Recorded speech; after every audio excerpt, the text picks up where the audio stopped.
All right. So far we've been talking about like how to deal with plague hearts, how to prepare individual survivors, but we haven't really talked about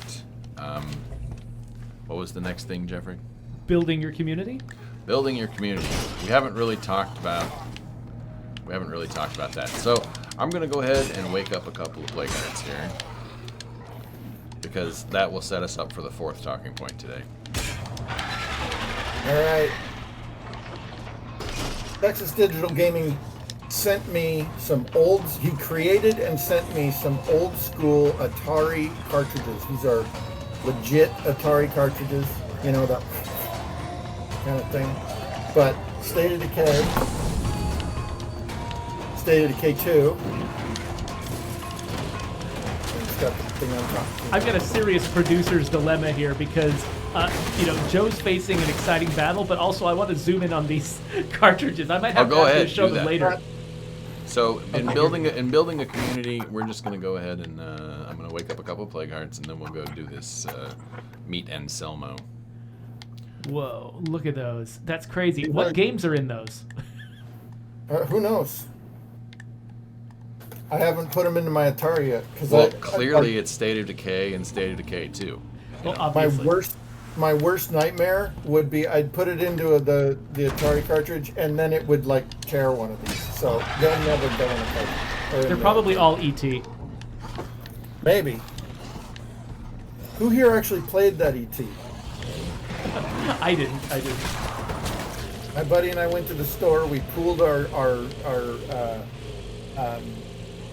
lawnmower money for the summer and bought ET, put it in, and basically cried for the next week because it was terrible. My dad was a game critic, and so he only brought home the good games. Terribly good, I think you mean. I'd never played it, to be honest. I played Atari basketball. That's pretty much all I played. So, Corrupt Snake wants to know, while you're building your community, what are the most important outfits that you want to make sure you unlock? What are the most important outfits to unlock? You, personally. Oh, God. I think it depends on, for me, it's a sort of a monthly theme. Like right now, since the World War II pack is what Cash Beaumont is giving out, I tend to focus on those outfits that came out as part of the different expansions. And so we've had the World War II pack come in a couple of times, and there were outfits that went along with it a couple of different times. And I'll actually show off that outfit later today, because I imagine that once we get into the TNT portion, you'll actually want to see some TNT, not just what I can call in on this community. All right, so let's meet our neighbors. Don't forget to enter the Geoffrey. I believe right now we're doing a Twitch giveaway. So yeah, so people who are on Twitch, not people on YouTube, you'll get a chance in a sec. But people who are on Twitch can enter !birthday to enter into our current giveaway. We're giving away an anniversary hat, and that's gonna fire off in 5 minutes. So you got 5 minutes to make that happen. All right, so in building a community, what you want to start doing is you want to take a look at some of these survivors and see what they've got. Oh, and Selmo. Look right at the bottom there. Lycanology. Lycanologist. Love-anology, more like. Yes, quite so. And we can talk about why. I've already got a cook, Mason. You're gonna end up packing it in at some point. And then, man, I wish I could recruit both of these characters. Character with no 5th trait. That's super helpful. And so what you're looking for there is, first of all, you're looking for knowledges that'll help sort of supplement what you already have in your community. You've got to cook. Apparently the masseuse gives you back rubs and increases your carrying capacity. And then, minus 15% to your radio cooldowns, probably because he was a Firewatch officer. Also, good to note that since he carries hand sanitizer, he probably would have been infected if he didn't. But you go out and you complete these missions for these enclaves, and you start looking at all the different groups that you, different people in each group, because for the most part you can't actually recruit an entire enclave all at once, and so you're just looking for individuals here and there. Hello? Oops. Uh-oh. We'll physics our way out. It's fine. Or we'll get stuck and we'll have to radio our way out. Now, could you get out and flip that car? I probably could. But the radio's faster. Yeah. Although it does consume a little bit of gas. That's okay. We're wasting gas today. Yes. Because I have plenty of it. Let's not get stuck on the rocks. Someone would think that I was actually good at this game, but not from today's episode. No, I think that's a total lie. In fact, I'm going to ask the company to review your position. Okay. Because I think you've been lying to us this whole time. Yeah. I've actually just been showing you videos of Brian Menard while holding the sticks. Right? It's like when you it's like when your children are little and you give them the controller, but it's not actually hooked up to the game. Like that's what I've been doing, and that's how I got a job here. That worked on my children one time.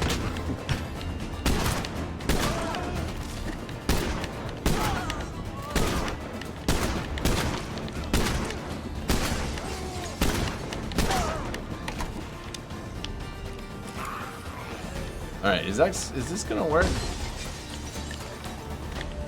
Uh-oh. Did they just pin me in but the door? That's great. Perfect.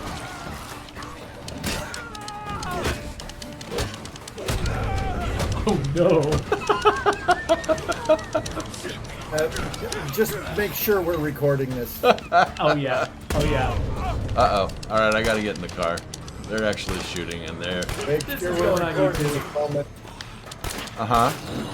Make sure you're recording this moment. And this was the moment you learned that things go sideways in State of Decay 2 at any difficulty. And how you react to that can mean the difference between getting stuck. Like, don't panic drive into a ditch while you're being shot at by people. Right? Life lesson. Life lesson.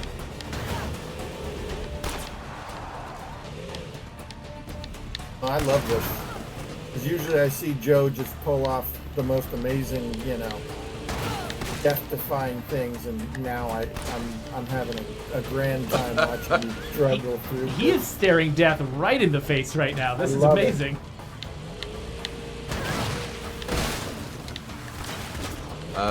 Let's see if we can get this done. How Nope. much damage does a car actually do to hostile NPCs? Not enough. Very little. But I take a lot more damage when I'm in a car.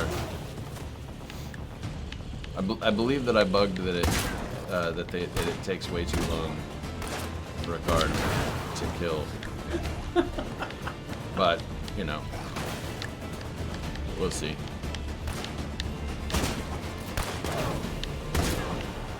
Okay, we have YouTube is open for the last round of giveaways.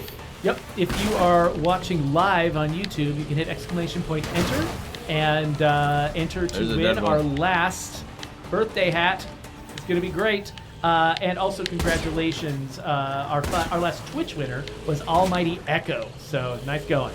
I must have accidentally driven just enough too far away, so I'll have to finish. So it finished the mission for me, so I'll go ahead and just walk away with my life. Okay. All right, now we're back. Joe, if you so much as stub your toe walking back into your base, your character's dead. Well, it's gonna hurt, yeah, that's for sure. But we're on Dread. So, I mean, it's not like I'm expecting terrible things to happen anytime soon. We'll go ahead and put that in there. We took Bob out for a spin. Bob had a really great time. But now it's time for Bob to take a nap. Maybe several before he takes a dirt nap. All right, Eleanor, you're up. Now, what we've done so far is we've got Giles, who's a builder. We've got Bob, who's a sheriff. That doesn't seem right. I feel like Bob should be the builder. Bob the builder. Yeah, well, it's the apocalypse. Bob the builder probably didn't make it. And then Eleanor is a warlord. Oh, why is she also a cook? Never trust a warlord who's a cook. All No right. soup for you. Right. All right. So we'll upgrade the infirmary to level 2. We'll stick Bob in there if we can. Is he infected? We can't because Giles is still in there. All right. Once we get to level 2, maybe we can solve that problem.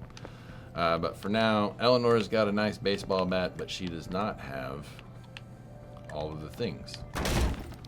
So we're building we are going to end up building our community. We're going to be waiting to see where it goes, because we've already identified that we want that person that has like an ology, which I think we technically could go and recruit them right now. But there's no real need. So yeah, as we're starting to kind of run low on time, I'm curious, like what would you summarize as like your priorities when you're thinking about building your communities? Like what are you thinking about? Because so much of it is based on what's randomly available in the world. Like what are you looking for? So the things that I'm looking for are abilities that offset my costs. Now, one of the reasons that I like having a cook is that -3 food a day that my community is eating.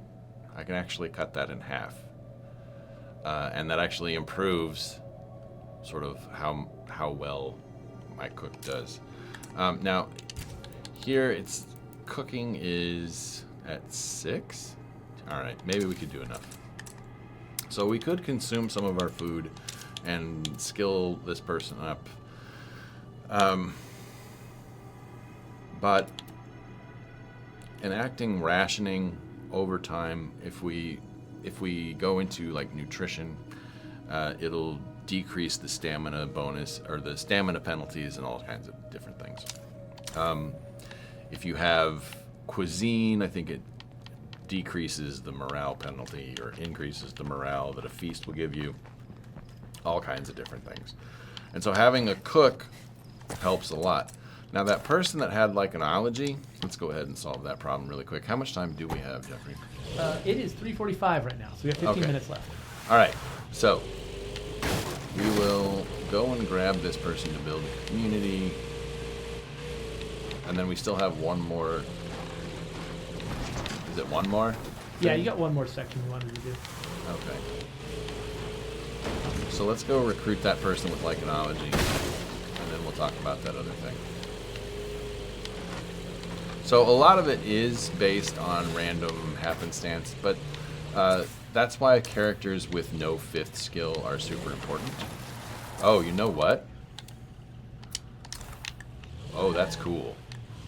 All right, so this group that I wanted to recruit from,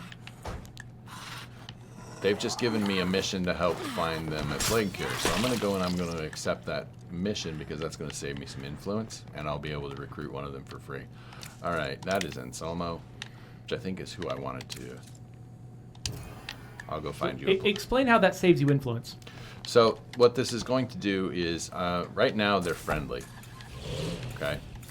And then that's going to, the successful completion of this mission is going to move them to Allied.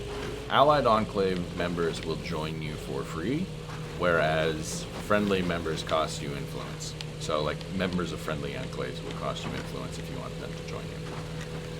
So we're going to save ourselves some problems by going and getting this plague cure from home that I should have been carrying with me since I left. but since I'm kind of brainless today. Not only does making them your allies make recruiting from them free, but I think you'll also be getting some influence just by completing this mission too. So you'll end up making a profit on influence when you went out expecting to spend influence. That is also correct. Okay, so plague cure. Now, I don't want to go out empty-handed, so we're gonna make a second plague cure. They're only gonna take one, and then we're gonna take that plague cure to Mason. And